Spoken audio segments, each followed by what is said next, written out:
All right, everybody. Welcome back to another episode of Movie Talks and Chill. We're your hosts. I'm Tony Serrato. I'm Gavin Buds. I'm Patrick Wall. And in this episode, this is actually going to be a sad episode because we are going That's why I have our non-sponsored orange juice from McDonald's. I needed to drench my thirst, apparently. They sponsored from McDonald's. Wow. Yeah, don't tame it, just drench it. Yeah. Drench your thirst. Which is an odd slogan, I would say. It's good for you, man. It's good. I feel like we need to have a little levity at the beginning of this episode because we're about to get very sad. Yeah. I don't know what you're talking about. There's something in both my eyes. I'm not crying, you're crying. It's raining inside this apartment. Right now. Yeah, the busted pipe above us. I'm not crying. I'm just allergic to jerks. Yeah. But we are saying R.I.P. to Mr. James Earl Jones, Yes. who recently passed away. And yeah. He had an illustrious career. Yes. Like, he was Very an much so. absolute legend. This guy was amazing. One of the most distinctive voices Yes, ever absolutely. to expand this earth. And in my opinion, rivals Morgan Freeman's. If we ever get to the point where we are communicating with alien species, we're going to use his voice Yes. as a communication tool. Well, he sold it to Disney AI. So. Yeah, right. Actually, we'll send up Morgan Freeman with James Earl Jones' voice. It'll Yes. be a two-hitter. Yeah, it'd be a tool hitter. Yeah, well, the robot with Morgan Freeman will have James Earl Jones' voice. I did look up a couple things about him. So, I mean, obviously I know his movie career, and he started out as, did a lot of Broadway stuff. He actually I big heard- Broadway like, production. I was talking Driving Miss about, Daisy, he played in that. I was talking with a mutual friend of ours at Courtside, also named Tony. Okay. And he was like, yeah, he passed away. And it's like, if you look at his IMDb, and we'll get into that, it's like 90% Darth Vader. The moment he is in everything else, you could almost see is Vader. Like, what? Why was there Vader? The guy who played Vader or Yeah. voiced Vader was in so-and-so movie. It's like in an episode of Futurama, too. Yeah. As Vader. Yeah. As Vader, yeah. I liked in Big Bang Theory, he's like, when he's talking to Sheldon, he's like, let me guess. Oh, yeah. You like Star Wars. You know, I've been in other movies. He's like, Yeah. you don't care about those. And then I love when he pranks Carrie Fisher's Yes, house. yes. He does the ding dong dish, and he goes running off. She's like, James, I know that's you. Yeah. But so one of the things though I found out about him, I did not know this because I mean I knew he did some song and dance and stuff like that. And he was Broadway, but he is one of the few actors or entertainers to receive an Emmy, a Grammy, an Oscar, and a Tony. He got an EGOT. Yep. It's what Tracy Morgan's character in 30 Rock was. He did. Have you ever noticed that he's the biggest idiot in that show, but that character always wins? Yeah. Like, Yeah, basically. And I believe that he was the second African American to actually win an Oscar. He never won. Behind Sidney Poitier. he was nominated for the movie Great White Hope, but he never Oh, won. nominated. Okay. Well, no, he achieved an Oscar. No. That's how When he I got saw his that That's how movie, he got. Oh. You just said it. So, and he might have been nominated for other ones that he didn't get, but he definitely did receive one of each of those. Hence the EGOT. Honorary award. He got the EGOT. He won an honorary award in 2012, but he was nominated for the Great White Hope. Yeah, well, he did And a few things other things. He could have been Which nominated he for. did first on Broadway, and then they took that to the movie. Yeah. Oh, really? Mm-hmm. Okay. Yeah, his tour of that was originally on Broadway for The Great White Hope, and then they made it a movie, I think, 5 years after. It was in 1970, I know that. Mm-hmm. In preparation, like we always do our little bit of homework, and I saw he was nominated for the Great White Hope, and I was like, let me see if I can track down a copy of this movie. I didn't feel like paying Amazon's outrageous price tag, but that's the only place you can find it at the moment. $3. It's like $5. Good Lord. How about I give you 50 cents and you just let me listen to it for a couple minutes? Yeah. Play a trailer for me for $25. You can change for 100. Yeah. I ain't paying no $3 for no damn hot dog. All right, how about $2.50? That's fine. You got change for 100? About 10 cents, you just pour the Pepsi in my hand. Yeah. 15 cents. How much for a cup? 15 cents. 15 cents? Or no, he says 15 cents. It's like the cup costs 15 cents. Yeah. How about you just pour it in my hand for a nickel? It's So let's kick it off real quick. Favorite James Earl Jones. All right. So I don't want to. We'll obviously get into his Star Wars later. So I wanted to pick something that wasn't Vader related. So I am going to go with Mr. Myrtle from The Sandlot. Okay. Yeah. The Sandlot, like everybody growing up around our age, that movie was just amazing. If anyone, even if you don't know where the saying comes from, everyone's heard the saying, "You're killing me, Smalls." Oh yeah. And it comes from this movie. Yeah. And We say that a lot about you. yeah, I know. You're killing me, Wall. Oh, shucks. I've never heard that before. You really got me there. Yeah. But he's the owner of the psycho dog, or the killer dog that they think is in the backyard that has all the baseballs, and the lead protagonist can't even remember. I can remember James Earl Jones, and I can remember that one saying, but couldn't tell you who the name of the actors in these or the character names outside of Smalls. Really? Yeah. You don't remember that Dennis Leary played the father? The No. stepfather? Yeah. He was been the forever. stepfather who, that's the ball he lost. Benny the Jet Yep. Rodriguez was Yep. the lead guy. Yep. That, Yes, it was. uh, Who wore the, what were they called? What was the sneakers called? The PT Flyers? yeah, the PT Flyers. Yeah. But I just liked how it turns out he was like the nicest guy in the entire neighborhood, and he was actually an avid baseball player back in the day. And it's a very sweet moment when you actually get to meet Mr. Jones. So that's my favorite Who character. also replaces the Babe Ruth signed ball with the entire With the murderer's team. row ball. Yeah. Yeah. With the entire team signing it. And you had Hercules, the dog. Yeah. Yep. It was actually just a lovable little mutt. Exactly. But everyone thought it was a Why psycho didn't you? killer. Why didn't you just ask me? I'd have got it for you. And what was That's the, one of my favorite lines when he's talking to the kids. what was the girl's name? Wendy Peppercorn? Uh huh. Yeah. Was it Wendy? It was her first Wendy. name? Okay.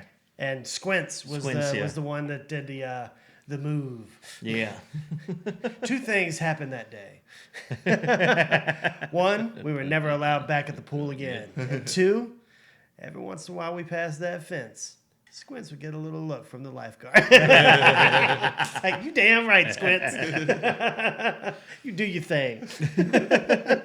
This is yeah. Yeah. Yeah. Oh yeah. Yeah.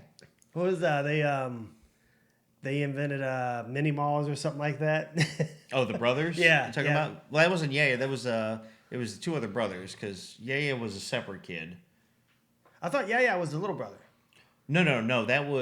He wasn't one of the brothers. I Okay, don't believe. okay. It was the two brothers because the one would say something and the other one would repeat it.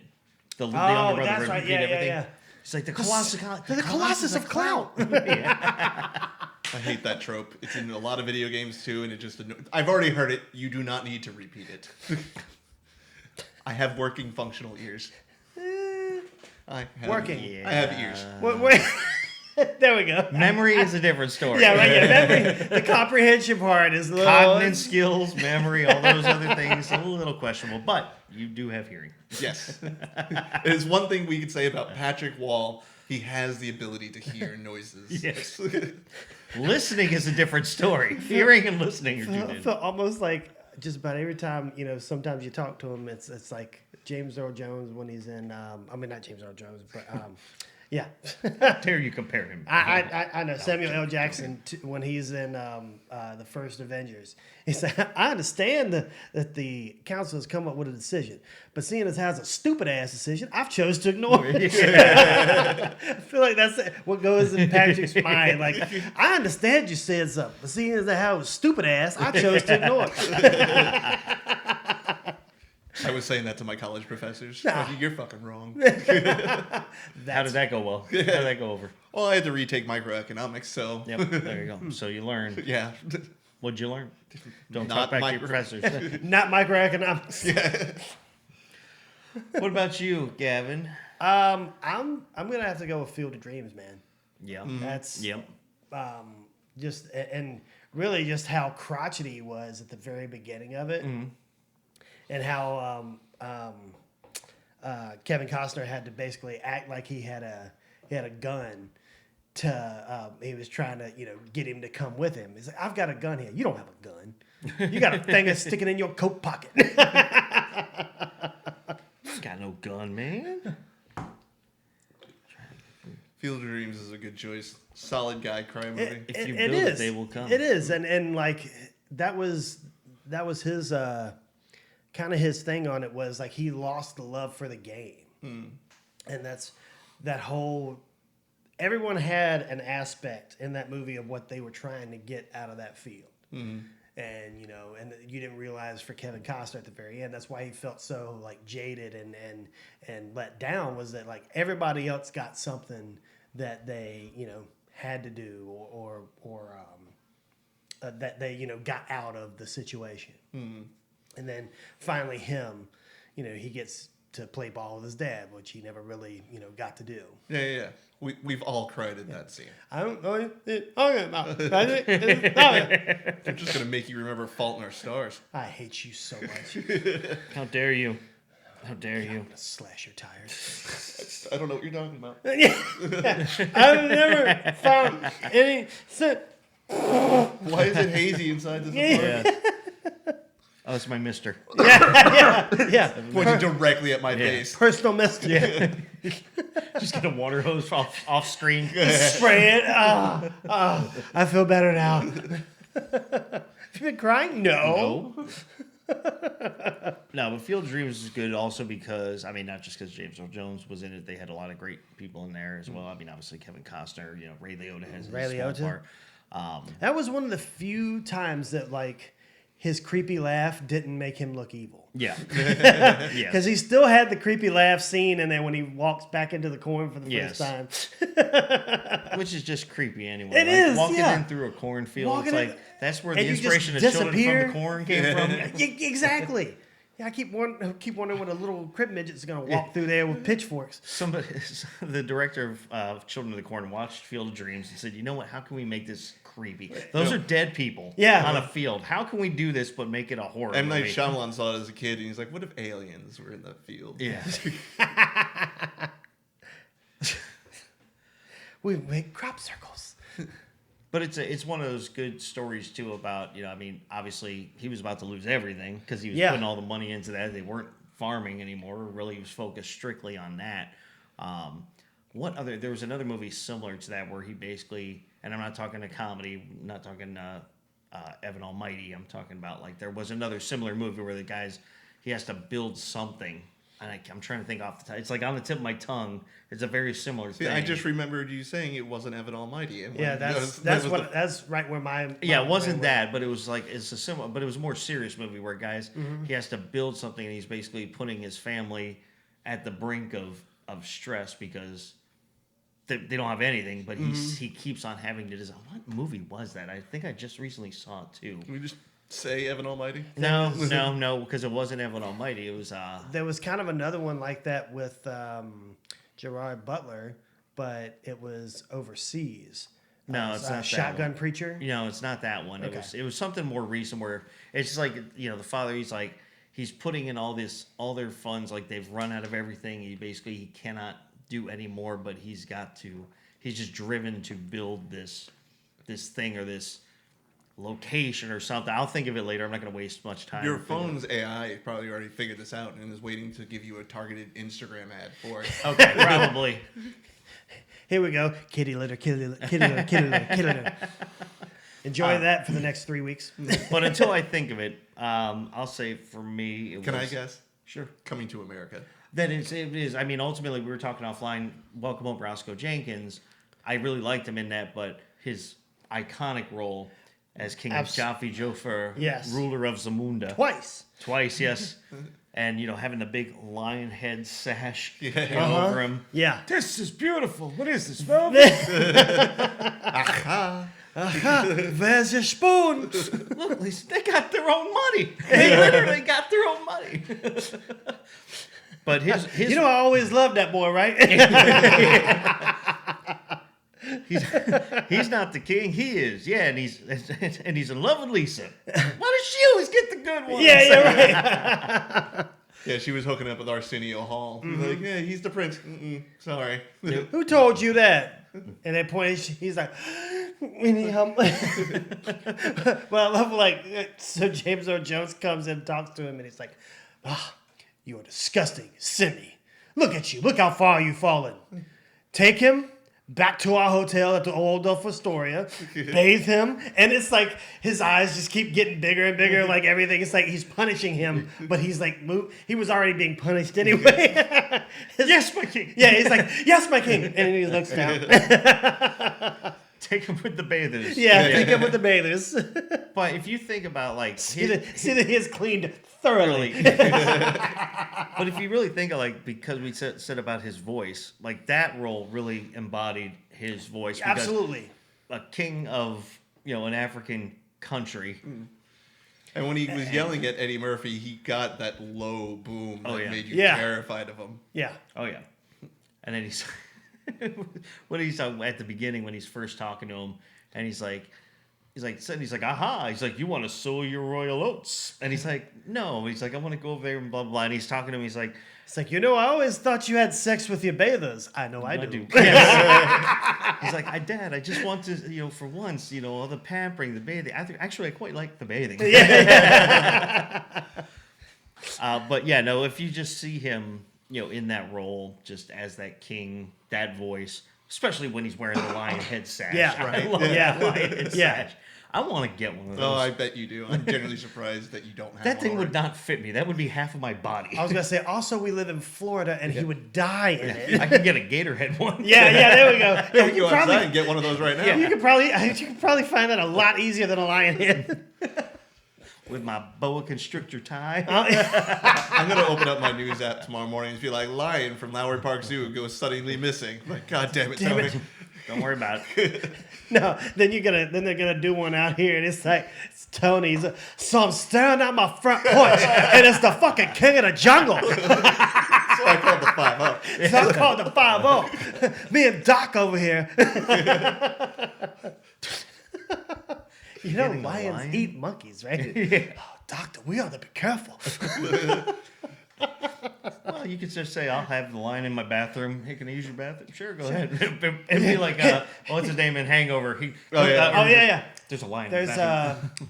There's a tiger in the bathroom. What? There's a tiger. No, there's not. And you just open, you roar. Shit, there is a tiger in the bathroom. But I'll have a lion. Yeah, right? Roar.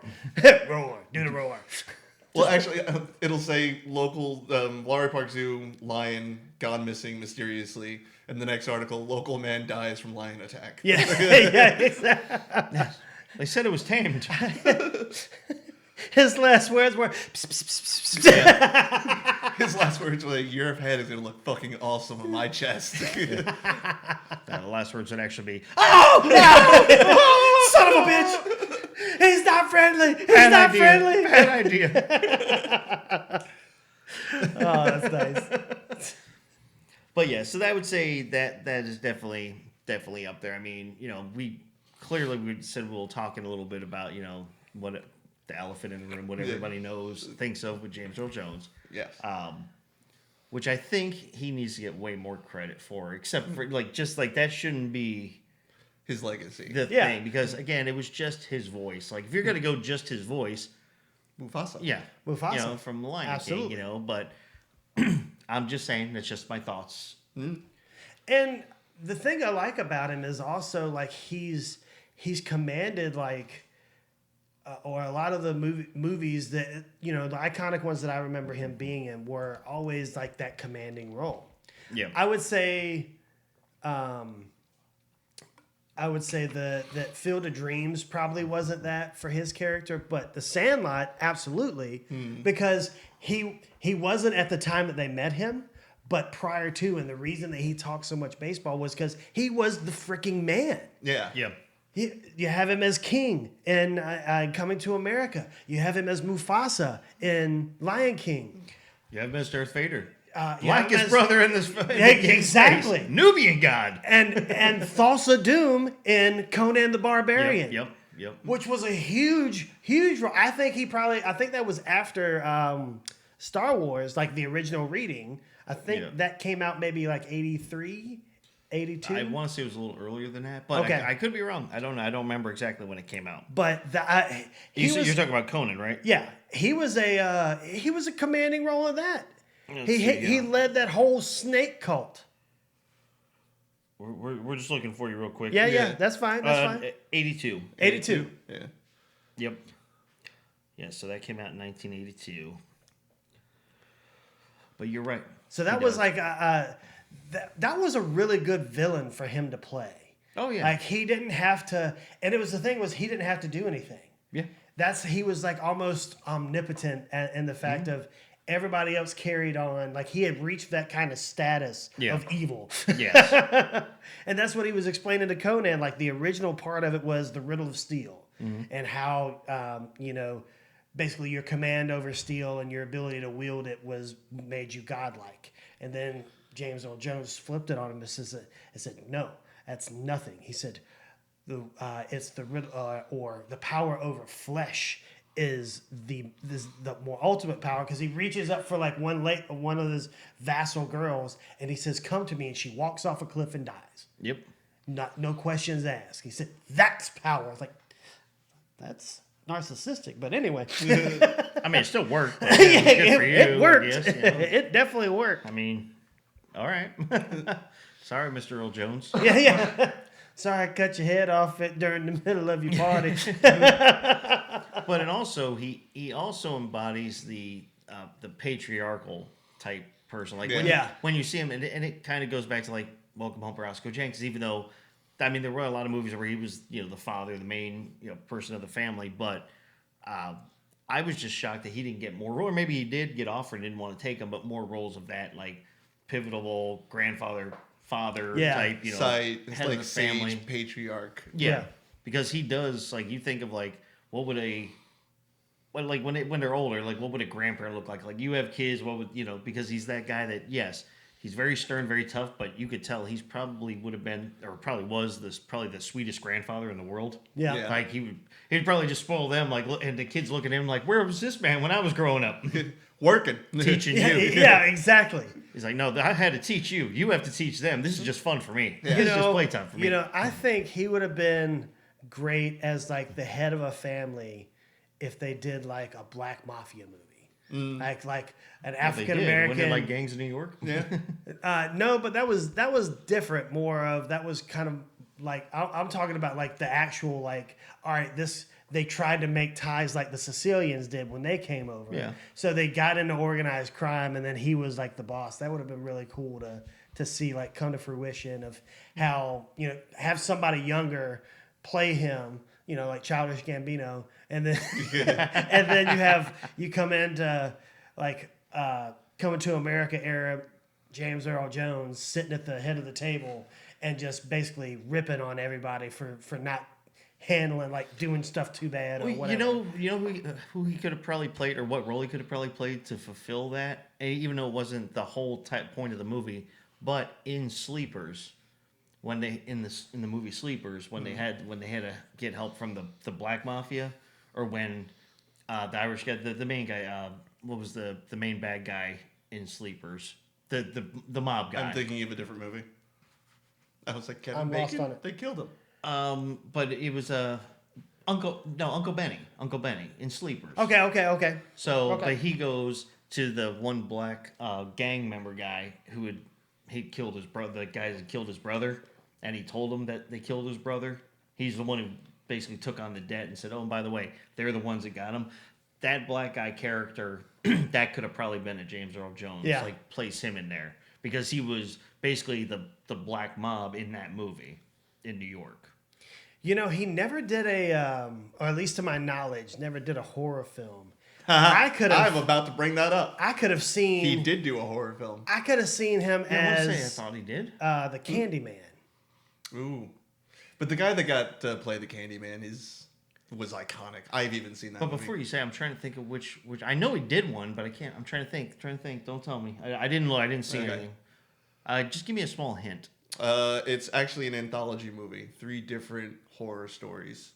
The runtime is an hour and 28 minutes. Oh, wait. I think I know this. Pet Was it one of Cemetery? the Tales from the Crypt or It's Tales from the Dark no, Side? It does start with a T.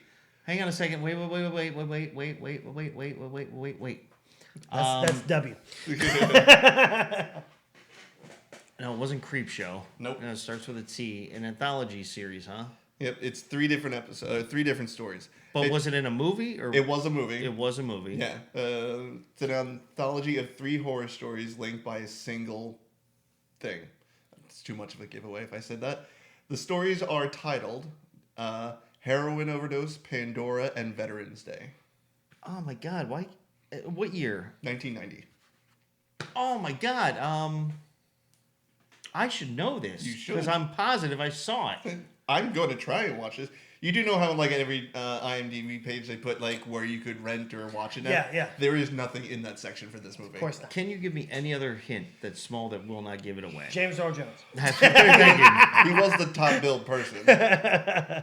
And it was only his voice. He was voice acting for this movie. Okay.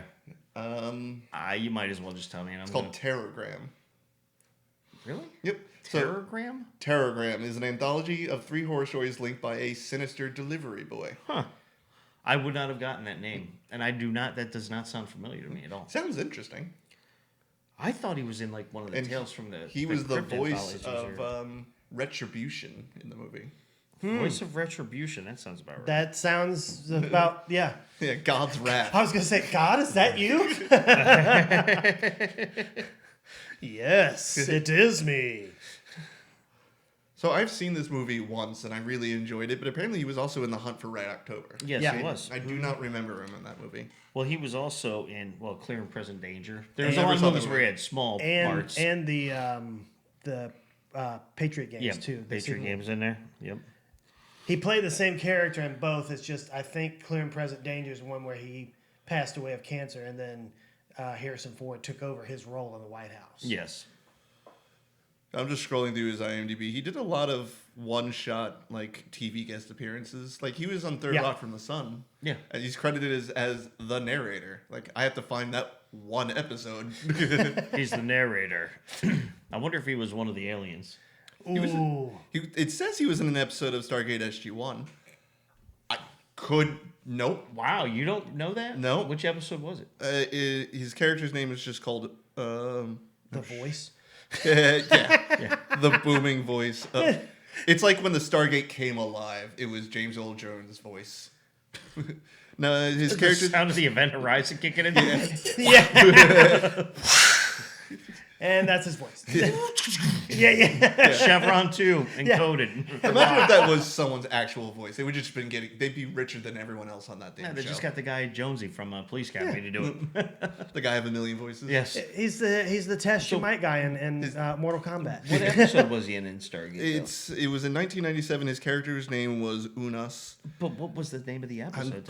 Telling you? It should tell you. Yeah, you have to dig deeper into it. Or just tap on it. Well, then no, because then it brings up every I know. episode. The GUI for this. The GUI? The graphical user I know. interface. It was just said it was in one episode in 1997. The named Emir of Unas. Ooey Gooey. Unas. I mean, I'm Oh, trying. Thor's Hammer. It was episode 9 of season 2 or 3 that would have been around. He was Thor's hammer? No. The episode is called Oh, Thor's Hammer. okay. I thought that for a That's where you second. meet the Asgard. 'Cause- The first time you meet him? yeah. Are you sure? Because I thought he met him in the second season. And then it might be in the second season. When did it start? 90. Yeah, this might have been around the second season. Okay. Well, all right. So I will have to check on that. Yeah. Oh, shucks. I got to go home and watch Stargate SG-1. I digress. I mean, a lot of people showed up in Stargate SG-1. Yeah. He had Don DeLuise, his son, Peter DeLuise, who actually, I believe, directed quite a few of the Got episodes. a few, yeah, once Brad Wright stepped away from everything. Don DeLuise. Yeah, he played he was like in a creation, an imaginary creation of a person, like his real version, and he would like basically make people like crave like sweets and hum and just feel good about things, and he would have them all like humming together and stuff. And From him, I always remember the History of the World Part 1. no, Did he say big fat pig? Yes, he did, sir. Did he mean me? I think so, sir. The greatest line in that movie And then is as he's trying to kill him, he didn't even say anything. the greatest point of that movie is the opening with Moses. He's like, I have these 10 commandments. And when he's parting the Red Sea, he's actually being held yeah, and up by a gun. that's at the end. He's standing there with his arms up, and he turns around. He's getting those. All right, where you got your coins at? Yeah, he's getting robbed. Oh boy, the sugar is. So he was in. He did actually. He showed up in an episode of Frasier, in the original Law and Order, in Lois and Clark: The New Adventures of Superman. And I was in the middle. House. Yeah, I MD. saw that. I didn't know he was in We knew House. about the Big Bang and 2.5 Men. I'm sure there's others as well, but So, let's go ahead and just talk about the elephant in the room, because we've already said he should be known for more, and he has a accreditation list that I've never seen. but nobody before. did mention actually real quick Dr. Strangelove. That was one of his first. That's film, right, his yeah. first actual. Yeah. Remember Tony Film told he role. was, Yeah. he was the pilot that the guy Yep. was for the H bomb. Stanley Kubrick's movie. I've never seen the movie, but I do. Tony told me about him being the pilot, and like that was after like his Broadway stint. And he's like, let Yep. me get into film. And the only thing I know about Doctor Strangelove is the ending scene where he's riding the A bomb like a horse falling to the earth. It's the only thing I've ever seen. What a way to go. But Star Wars, Darth Vader. Okay. Let's prepare. Yeah, get mentally right, because it's not like every episode we get to talk about Star Wars. No. But he was Darth Vader. He's the most iconic, and in like the first movie in A New Hope in 1977, 76, somewhere in there, 77. 77. He didn't have a whole lot of speaking roles in that movie, but the more everybody fell in love with Vader, the more and more lines he got. Well, And it was- also there was like the seeing the outtakes and just how different it is from the actor that they had playing. Now, granted, who was the actor inside the costume? I don't. It's some 6'4" guy. Peter Mull? No, that was the guy that played Chewbacca. Oh, okay. But there was the guy who actually wore the suit in the movie, like, did actually say the lines while they were, going through everything. It was actually, still acting. Yeah, because but- that'd be kind of weird to have to do that. Just And stand in just- front of someone and do your lines. Okay. Yeah, thank you. But like the ire of how much that voice gave him such more much more of a dark presence. Yeah. And you truly didn't get to see that until Rogue One, when he basically wastes an entire whole maybe 2 squads of rebels in a enclosed airspace. Or Very Obi-Wan Kenobi when he's ripping down the active spaceship. Yeah, to the ground. yeah, exactly. And then he gives that like little monologue speech to the eighth sister or whatever, and then tries to kill her. Oh no, he basically just wants her to. He left her there to die. Yeah. But Her survival was on her. and she did, and then she went to Yeah. go kill Uncle Ben and Aunt Peru. Thank you. No, she has one line in the original movie before she's turned into a smoldering skeleton. You're right. Uncle Ben and Actually, it's Uncle Owen. I'm thinking Uncle of Owen. Uncle Ben is Here's from Spider-Man. one that we missed, and I'm surprised that I missed. Before we it. get off Darth Vader, Oh, yeah, does yeah, please anyone go. remember that he was in the Benchwarmers as Darth Vader?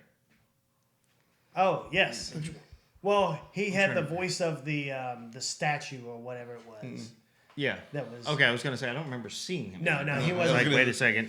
But if you look down his IMDb, it's Vader, Vader, Vader, and a lot of things that you don't see. Like, Vader was in that movie? Vader, Vader. He was in Robots, Yes. animated for like a second, because he puts in the Darth Vader voice mod. The one character that doesn't have a voice box.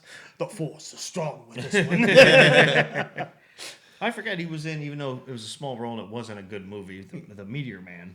Yes, He had a small I role in that. remember that movie. I'm pretty don't sure remember that I one. made that movie up in my head as a kid. I was the only one who could remember seeing that movie. It was not like, good. You mean like Shaq as Shazam? No, Steel. I know, but like everyone remembers a movie where Shaq was like a genie. Oh, yeah. Kazam. Yeah, I was thinking Steel, which was but horrible. Steel Which was was Steel was so much absolutely worse. Yeah, absolutely the dog shit. He was actually charismatic and charming in Kazam. Yeah, yeah. Oh, he was in Alan Quartermain. I forgot about that. I don't remember that one. Alan Quartermain? It was like in The Lost City of Gold. Can we talk about Meteor Man real quick, though? Sure. So we skipped to episode 2, bad movies. Yes, Okay. but mainly because I want it out there that this movie exists, and I promise you I've seen it, unfortunately. Well, of course, on IMDb, everybody knows it exists. Everybody wishes it did. Well, it was also like Pretty sure Robert Townsend wishes this movie didn't exist. what was so funny was like everyone was talking about what's it the Black Panther and that being like the first black superhero. And like people kept coming out on the back end. I was like, really? What about Storm? Really? What about? And then finally someone put Meteor Man. It's like, let's not forget this guy. I was like, oh shit, you're right. I got one better, and we can talk about Meteor Man in 1 minute, but I got one better than that, and it really wasn't before. Blank Man. Blank Man, yes. Oh, yeah. It wasn't before Meteor Man. I don't think. But it was still yeah, it was bad. still, yeah. Like if It they was did a Meteor terrible, Man yeah. Blank Man crossover, because Meteor Man actually had kind of powers and Blank Man that didn't, movie so that would have been a epic. failure. But I like Blank Man. I thought it was funny when I was in high school. Yes. Yeah. Because Like Ace Ventura. yeah, it was. I just like to slap me around and call me Susan, and Yeah. the dude just slaps He me. goes, All right, Susan. Yeah, every time he got hit. God, what is this? Ugh, I can't even think about it. Go ahead, back to Meteor Man, which is equally as ugh. That was a Robert, and I'll say this about Meteor Man. That was Robert Townsend. I believe he produced it. I believe he put up money for it to be done because that was Robert. He directed Townsend, he directed. Okay, so that was in his stage of life. He was always that He wrote it. yeah, but in his career in that time, I can't remember what TV show he was doing before that, but he was in that ethical mode. Like that's who he was. He was very highly ethical, but it was all about black community and teaching black kids they have more to their lives than just gang life and they can get out of slums and stuff. Like he was always very much into that kind of thing, and that's what this movie was. I think what he was trying to do with it. Say like, hey, we can do good things. If you remember, the powers that he got with it was if he like certain things, if he touched them, he could utilize. He could touch a book. Yeah, so he could know the entirety of the book for 30 seconds. Yeah. Yeah. And it comes into play in like the big climactic battle because the evil white guy, he gets the same meteor powers as well. So they're having like a real fist fight, but they knock over like a library truck. So they're each just like landing on books and them absorbing all the knowledge for like 30 seconds. Doesn't one of them start like speaking a different language just for a Well, second, one like of them- randomly, just like Yeah. it's not even fighting. It's just like. Como se llama usted? Ah! And then they both pick up like a dancing book and they all just start dance battling. Yeah. And then one of They're them, breakdance fighting. before that And they Hansel, he's so hot right now. just before that they pick up karate books, so they all know like kung fu and stuff. And like the guy who knows the secret identity, it's not really a secret identity. He doesn't wear a mask. Like Yeah. it's clearly just him. He's just wearing an outfit. Yeah, but without a helmet or mask. Yeah. So his best friend who knows his secret identity is like, and after 30 seconds they stop knowing kung fu, and he's like, damn, 30 seconds. And then they pick up the dancing books and they start dance fighting. He's like, thank God, 30 seconds. But yeah, it definitely had that kind of tone to it. Like it takes place in like a real low income area of Washington D.C. and he's a teacher and he really just wants to help build up the community. And he finds this meteor that gave him superpowers is the best way to do it. The power of books. It's kind of like a But you black also fly. version of The Greatest American Hero, although The Greatest American Hero is way better. Not because it wasn't black. I don't want to make that clear. No, it's right? just because he had the power as long as he wore the suit in William Katz. So he could wear the suit, but he lost the book of instructions that were given from the alien ship. They gave him the suit, so he had to figure it out. And like there was like a book of on how to do all the stuff. So like to fly, he figured out from like this little kid who like watched Superman movies. Like you got to run 3 steps and jump forward, but he could never learn how to land. So he'd always crash every time. But he only had the powers when he wore the suit. Yeah. So this just kind of reminded me a little bit of that. And William Katz's character in Greatest American Hero was he was a teacher for special needs kids, but it wasn't like the kids had any mental incapacities. It was just they were just like gang member type kids or so it was another low riffraff. income like inner city. yeah, but kind it was of all place. like white kids and in like California who just didn't want to study or anything like that, or thought they were stupid and didn't come from rich So neighborhoods. it's the substitute, but with less Ah. guns. Yeah, with a superhero suit, Yeah. given to him from a spaceship from aliens with a book of And instructions. he's not that he killing the uses. kids. Yeah, or threatening to. And gets a partner that works for the FBI who has to help him come up with things to solve to make. I forgot how better. great the Great American Hero was. If you go back, I love it still to this day. I can watch it and not cringe, but I can see how if people put it on, kind of cringe. There certain was a scenes. remake of Flash Gordon in the late '90s that Yeah. was really awful. Like I really enjoyed it. It lasted like 4 episodes. I was really sad, and I was like, my mom was like, "You can go just watch the original." The f- is this? What is this dog shit? But I think, and it was partially my fault, we veered off a little bit from Mr. James Earl Jones. Yes. However, speaking of superheroes, though, if you could see, what do you think James Earl Jones would be if he was like in, and I'm not talking about like a Marvel or DC, it could be whatever you want. It could just be something made up in your head.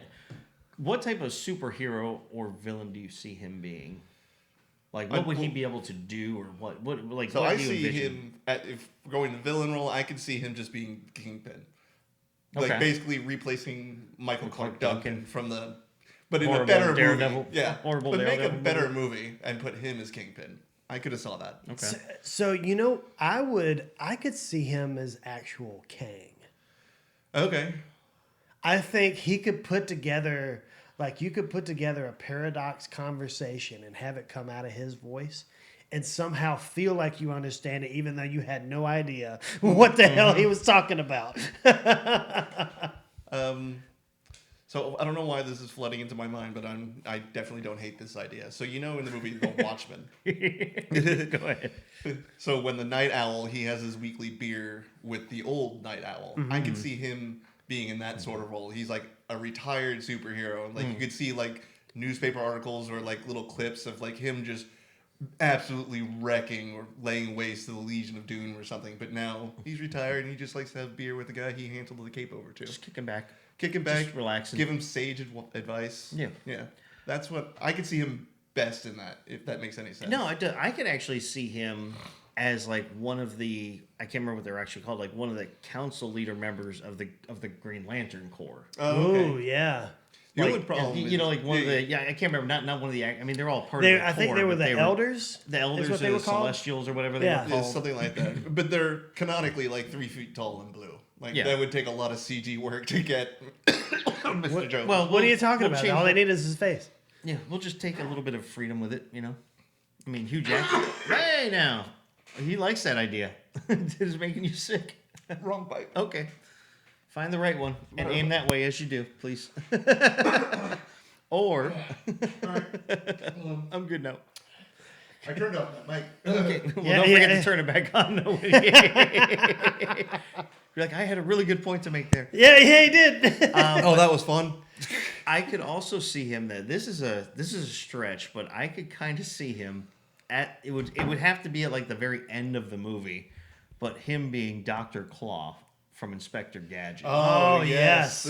Since you never Yeah. see him, but you got that voice, I changed it a little bit more to him. But I can just picture turning around and there's James Earl Jones. I could see that. To me. Yeah, no, I could see that. I could It's see like you that. foiled my plans for the last time. Yeah, gadget. It's no longer a prosthetic arm and a bomb. It's me. Yeah. You know how many cats I've gone through with all those fake arms? Fluffy number 50 is not dying. Oh, here's a fun throwback. If he wasn't RIP'd, if you had him as Dr. Claw, but then have a surprise ending where the real Inspector Gadget is Mark Hamill. Yes. Yes. And then they reveal Matthew- the ultimate secret that Dr. Claw is actually Inspector Gadget's father. But no. That's what they play at through Yeah. there. It's like, are you really my father? Of course not. Not your father. Yeah, I can see it. Matthew Broderick was just a robot Inspector Gadget built to be like a bullet sponge. Like, you go take care of this. Yeah. I'll go. Go Gadget lightsaber. I think we're getting sued for this one. No, we're made by Disney. We're good. Okay, cool. Disney lawyers look down like, fuck, that's our logo. You're like, dang it, that is Fox, isn't it? we have 20th Century Fox on the ballot. But They made this movie. I don't know. There's so many things I could possibly see him in, as in terms of like either like a hero role or a villain or like a godlike type thing. There's so many. Yeah. It would be great if he actually. You know what? I would love to see him as the voice of the. I'm gonna say it wrong for a second. Voice of the MCP in Tron. Oh, the The Master Master Control. Control. yeah. Yeah. Yeah. I The- would the- love to see that him as that Like voice. the orange Yep. tornado, which is Moses in South Park. Yeah, basically. And he requires macaroni art to sustain him. That's funny. But yeah, that his booming voice would have definitely added weight to that. You Those two are the sen- Master Control program. Yeah. I'm a little upset now that you maybe remember that wasn't in the soft remake in like 2008 or whatever. Oh yeah, Yeah, I the think they Tron could. Legacy you're talking about. yeah. 2010, I think. Something. It was Yeah. around there. Yeah. But with the technology we had now, that MC or not MCU, MCP. MCP, just would have looked so much better. Like they just had James Earl Jones walk out and be like, "Yes, I am the new program. I am updated. I will kill you now." I am the MCP now. Yeah. I think I could see him in, if we're talking about, I know you said, the one horror movie is, a voice in there. The voice of Retribution, I'm which is awesome to have on your resume. I could really see him having played like a role in one of Jordan Peele's horror films. Okay. Oh yeah. There's a lot of spots where he could have filled As in like- and done like, As like the guy who's lived in the town for 15, 20 years and Well, he could have understands what's going on. Or is in trying Us, to- he's the guy who owns the facility down at the bottom or something like yeah, that. yeah. I still haven't seen Up yet. I heard it's really good. it's, you know what, I Or is wasn't it called as Up? much, yeah, it's called Yeah, Up. it's up. Okay. And I wasn't the as Disney much movie. of Yeah. yeah. Wildly. That's why I was like, Wildly different from the Disney movie. yeah. I think I like Get Out and Us way Get Out's better. really good. I really enjoyed Get Out. Actually, that's who he could have played. He could have played like the grandfather version Oh, that was yeah. older, stuck there for so long. He could have played that role. It would have been good, man. It's good. It's good. It's good. We got to start doing these episodes when these people are alive so Yeah. we can get them. Well, we didn't exactly plan this either. Yeah, that's Yeah. true. And the way people are going lately, unfortunately, it's kind of hard to predict now. I mean, So- I just remember I got a text from Gavin on Monday night. Well, we have our new episode. Like, what the fuck are you talking about? oh yeah. So, I knew what he meant. 'cause I someone had was sent at it to work, me so I didn't earlier, see yeah. the news. Oh yeah, yep. It happened. So- it happened. Tell me if you've seen this one. And this one kind of went past me for a bit. The Best of the Best. Nope. Sounds familiar. I'm trying to think of. Was it a fighting movie? Yeah.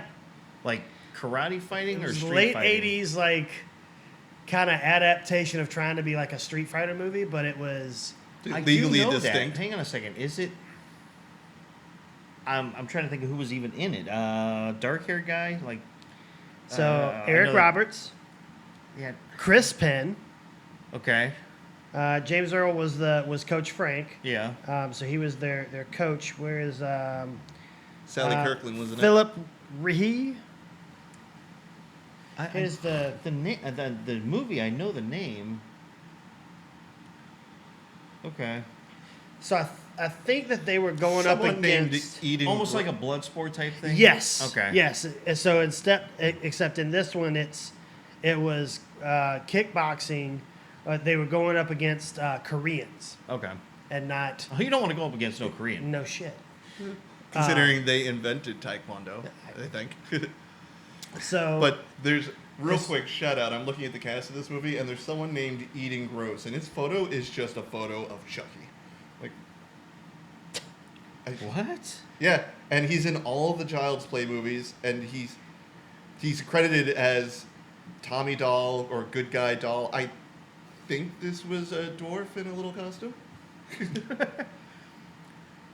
I do have another one too that I completely forgot he was Well, in. let's No, finish sorry, Best of the Best. I'm Calm sorry, down, relax. I saw Evan eating gross, and we needed to talk. Evan about eating this. gross. Evan eating So, gross. best of the best. So the Kickboxing best of the best against was Koreans. it was just basically like this was supposed to be I think like training almost for like Olympics, but there was this world match that teams were getting going through the circuit and fighting for, but they were I can't remember the full premise of it and why it was just them, but it was a battle of Korea versus America. And so they took the top 5 martial artists in the U.S., put them up against the top 5 martial artists in Korea. Yeah. And then they had their fair. They had their bout. Yeah. And so each different one was training to like go against a certain adversary. Yeah, I do know I've seen it once, but it was probably back when it came out. Yeah. It probably didn't interest me because it probably came out around the time Bloodsport came out, and that was a way better movie. So Even though it was fake. yeah.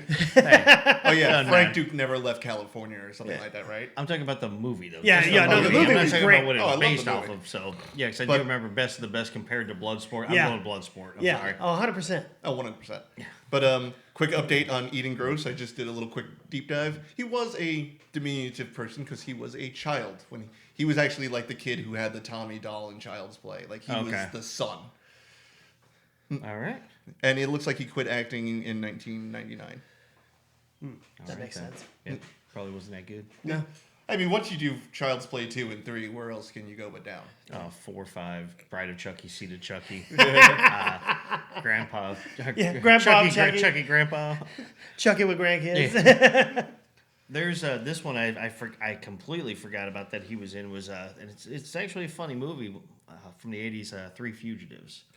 That's one with Nick Nolte and Martin Short. Yeah. I saw that. I haven't seen that movie. So Nick Nolte is getting out of jail. I can't remember what he did, if he was a burglar or whatever, but he was in prison and he's getting out, and James Earl Jones is basically kind of like I think he's like the FBI person or parole officer person, like following him to make sure he does okay or stays on the path. And because they know each other, I think he might have been the one who busted him when he first went to prison. So he gets out and he gets his check. He's been in there for however long, so from the prison. So he goes to a bank to cash it. At that point, That's when Martin Short yeah. comes running to rob the bank because he's at a low end. Something, I think it's with his daughter or something, needs something, and he's at his wit's end. So he robs the bank and he takes Nick Nolte hostage. But they're all outside watching because they're and like James listening. Earl is the police chief. Yeah, or, he's either Sorry. like the detective or something. He's the Okay. one who originally, I believe, busted him. Okay. And so he's just following to make sure he's fine. So they're sitting outside their car, and all of a sudden they hear over the radio, he's like, "We got we got a armed robbery going on at this bank." And James Earl Jones is like, "You got to be shitting me!" And he races over there, and he doesn't realize that he's not the one doing it. So Martin Short needs to take a hostage. He takes Nick Nolte. He's like, "No, you need to pick somebody else." He's like, "Do not come out." So he takes him outside. He's like, "Dugan, I'm the hostage. I'm the hostage." So anyway, Martin Short is a bumbling idiot. So in order to help get him out and for him to avoid, well, it's not going to avoid him getting in trouble, he basically grabs the gun from him and pretends like he's robbing him. And then so they take off. So then they have to hide out. And it's like Martin Short is his little daughter. So they got the little kids. So it's like 2 men and a baby. Or a little lady, I should say, because she is not a baby. But they're on the run now. The whole thing, he's got to figure out how to clear his name and, figure out how to help him get out of it because he realizes he's, it's one of those buddy things where they hate each other at the beginning, but they learn to like each other later. Like, hear no evil, see no evil. Yeah, kind of like that. It's like hatred at first, love. Frenemies, then enemies, then best friends. But so I completely forgot about that movie, but that's always worth a watch. It's a little funny comedy. It's not going to be an Oscar winner. It's not going to. Speaking of little funny comedies, I don't know how I've never heard of this movie, and I'm going to try and track it down. It's called The Angriest Man in Brooklyn. I see that. James Earl Jones is credited as Ruben, the video store owner. This seems like a really it's got Robin Williams, Mila Kunis, Peter Dinklage, Melissa Leo, Sutton Foster, Richard Kind. It's got a lot of pretty big people in it. But apparently it's about Robin Williams plays a perpetually angry person, obviously in Brooklyn. And then he goes to a doctor's visit and learns he's got 90 minutes to live. So now he has to spend the runtime of the runtime of the film isn't even 90 minutes. So they edit out a few of the things. Yeah, yeah. Apparently. But he has 90 minutes to reconcile with his friends and family and start, apologizing for being an angry piece of shit. But stars Robin Williams. He doesn't have a beard, so it's a comedy. Yeah, this actually looks like an interesting film. All right, you should check it out. Yeah. I do not have access to stars, and I'll figure out something. Yeah, we'll work it out. There's also one on here that I'm going to have to check out too, called Gang Related, starring Tupac Shakur, Jim Belushi, Dennis Quaid, James Earl Jones is Mr. Arthur Baylor. Did this movie come out in 2015? Because that would be the funniest thing. 1997. Okay. Before Tupac supposedly died. Yeah. He's still alive. Well, of course, he's not going to do a movie under the name Tupac after he died. I don't know. He might. He kept releasing albums for 5 years after he died. They're already done. Tommy Lister Jr. is in it as well, a.k.a. Debo. Debo. Interesting. You'll have to let me know if you find it where you find it. Yeah. But I think we do. We are about coming up out of time already. That went by quick. Yeah. Yes, it did. It's really easy to fill an hour when you talk about the great actor. The man, the myth, James the Earl legend. Jones. Yeah. I'm trying not to say that. I've been saying that a lot with the people we talk about in memoria. Yes. It's true, though. Everyone that we talk about, they're absolute legends. Yeah. It's not like that, you hear the extra from this 1995 movie died. Hey. Well, that's great, but we're still going to go talk about, Yeah. Paul Rubin. So, Anyway, and on that note, Moving on. but yeah, thank you So guys. don't be an extra in a movie and die. And if you're gonna be one, be a legendary extra. yeah, you know what? We'll do a show for the one extra from Independence Day where it just goes, yes, sir. Yeah, there you go. We'll do an episode for him. He's probably Yes. already dead. He's got a whole documentary being done about him. I would watch that now. I bet you would. Greatest extra in human history. But that is all the time we have. Thank you guys so much for joining us talking about the late, great Mr. James Earl Jones. May he rest in peace, and wherever he's at, may he be still entertaining to all the great people up there with him. Hell yeah. But until then, for Movie Talks and Chill, we're your hosts. I'm Tony Serrato. I'm Gavin I'm Butts. Patrick Wall. All right, guys, take care.